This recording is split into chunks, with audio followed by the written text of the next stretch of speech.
काल का प्रारंभ कब से माना गया है? चार ऑप्शन है। 1850 ईस्वी से, 1857 ईस्वी से, 1750 ईस्वी से या 1919 ईस्वी से। तो देखिए राइट आंसर हमारा हो जाता है यहाँ पे ए ऑप्शन, यहाँ पे बिल्कुल करेक्ट है। ए ऑप्शन यहाँ पे करेक्ट है हमारा, 1850 ईस्वी से। बढ़ते हैं अगले प्रश्न की तरफ। देखिए सरस्वती पत्रिका के संपादक कौन थे? ये हमारा प्रश्न है। सरस्वती पत्रिका के संपादक कौन थे? चार ऑप्शन देख लेते हैं। श्याम सुंदर दास, आचार्य महावीर प्रसाद द्विवेदी, माधव दास या इनमें से कोई नहीं। तो देखिए राइट आंसर देख लेते हैं। राइट आंसर हमारा है आचार्य महावीर प्रसाद द्विवेदी। बी ऑप्शन यहाँ पे बिल्कुल करेक्ट है। आचार्य महावीर प्रसाद द्विवेदी जो हैं सरस्वती पत्रिका के संपादक थे, याद रखना है। अगला प्रश्न देख लेते हैं। देखिए कवि वचन सुधा नामक पत्रिका का संपादन किसने किया? कवि वचन सुधा नामक पत्रिका का संपादन किसने किया? भारतेंदु हरिश्चंद्र, प्रताप नारायण मिश्र, श्रीधर पाठक या इनमें से कोई नहीं। तो देखिए राइट आंसर है भारतेंदु हरिश्चंद्र। ये ऑप्शन यहाँ पे करेक्ट है। भारतेंदु हरिश्चंद्र ने कवि वचन सुधा नामक पत्रिका का संपादन किया। अगला प्रश्न देखिए द्विवेदी युग का कालखंड है। द्विवेदी युग का कालखंड है यानी द्विवेदी युग का पीरियड बताना है, कब से कब तक था। चार ऑप्शन देख लेते हैं। सन 1900 से 1916 तक, सन 1900 से 1926 तक, सन 1900 से 1936 तक, सन 1900 से 1946 तक। तो देखिए राइट आंसर देख लेते हैं। राइट आंसर है हमारा ए ऑप्शन करेक्ट है। ये है सन 1900 से 1916 तक। ये द्विवेदी युग का कालखंड माना जाता है, सन 1900 से 1916 तक। अगला प्रश्न देखिए छायावाद का कालखंड क्या है, यानी छायावाद का पीरियड बताना है। छायावाद कब से कब तक रहा? चार ऑप्शन है। सन 1916 से 1926 तक, 1900 से 1916 तक, 1916 से 1936 तक या 1900 से 1946 तक। तो देखिए राइट आंसर है 1916 से 1936 तक। 1916 से 1936 तक। इससे पहले जो प्रश्न था वो 1900 से 1916 तक उनका पीरियड था। अब चूंकि ये वाला छायावाद है तो 1916 से कंटिन्यू है और 1936 तक ये रहा। अगला प्रश्न देख लेते हैं। देखिए प्रगतिवाद का कालखंड है। प्रगतिवाद का कालखंड कब से कब तक है? सन 1936 से 46 तक, 36 से 43 तक, 36 से 56 तक या 36 से 60 तक।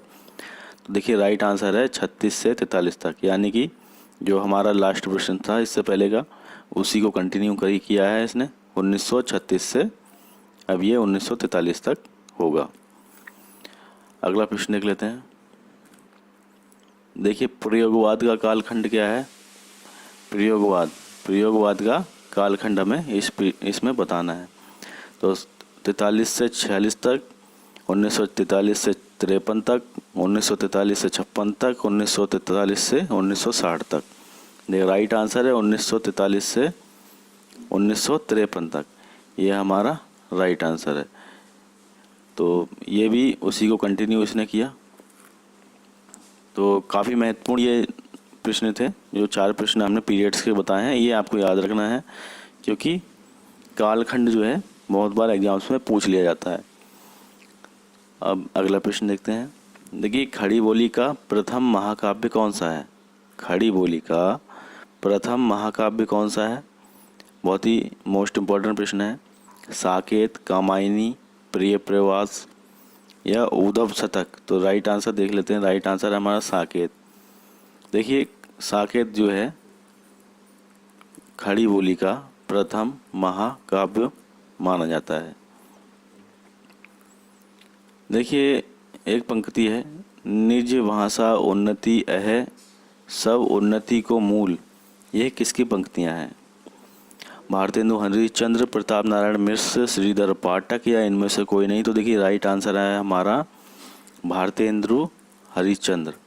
तो भारतेंदु हरिश्चंद्र की ये पंक्तियां हैं, निज भाषा उन्नति है सब उन्नति को मूल। अगला प्रश्न देख लेते हैं।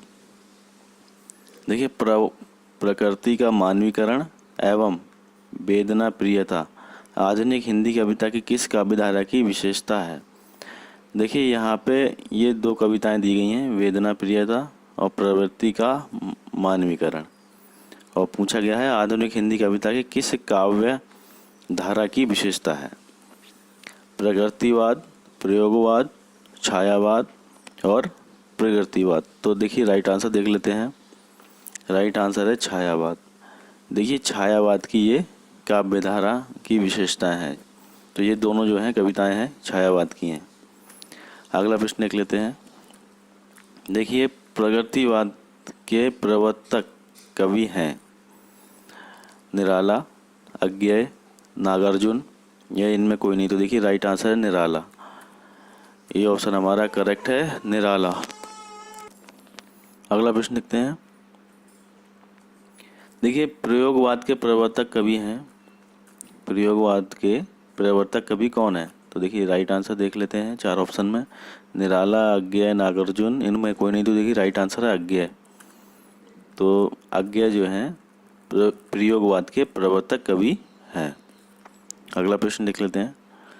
देखिए प्रथम तार सप्तक के संपादक थे अज्ञेय, नागार्जुन, वीरेंद्र मिश्र या इनमें कोई नहीं। तो देखिए राइट आंसर है अज्ञेय। देखिए अज्ञेय जो हैं प्रथम तार सप्तक के संपादक थे। अगला प्रश्न है अब तक कुल कितने तार सप्तक प्रकाशित हो चुके हैं। 2, 3, 4 या 5। तो देखिए राइट आंसर है हमारा 4। अब तक कुल 4 तार सप्तक प्रकाशित हो चुके हैं।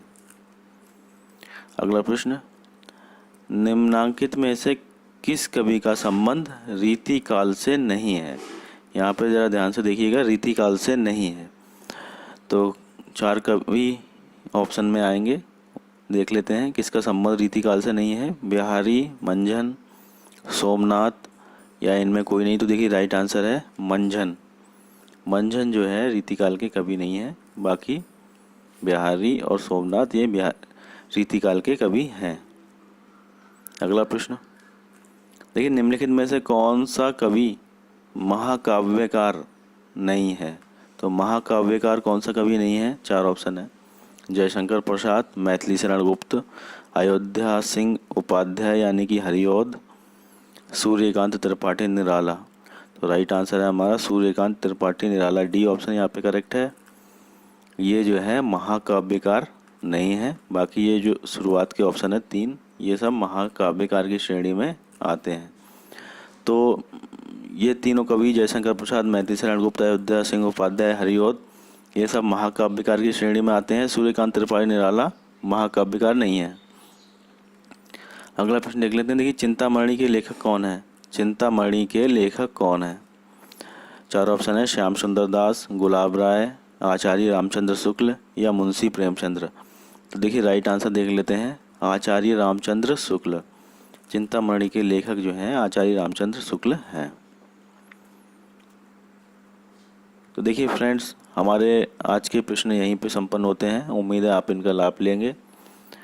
अगर आपको वीडियो अच्छा लगा हो तो वीडियो को लाइक ज़रूर कीजिएगा। अगर आप हमसे जुड़ना चाहते हैं तो चैनल को सब्सक्राइब कीजिएगा। और अगर आप किसी ग्रुप से जुड़े हुए हैं, व्हाट्सएप ग्रुप से, टेलीग्राम ग्रुप में, तो वहाँ पे इस वीडियो को शेयर भी कर दीजिएगा। साथ ही साथ जितने भी प्रश्न थे इस वीडियो में उन सब की एक PDF फाइल डिस्क्रिप्शन बॉक्स में दिए गए लिंक पे क्लिक करके आप डाउनलोड कर सकते हैं। तो बहुत बहुत धन्यवाद आपका। समय बहुमूल्य है, सदुपयोग करें।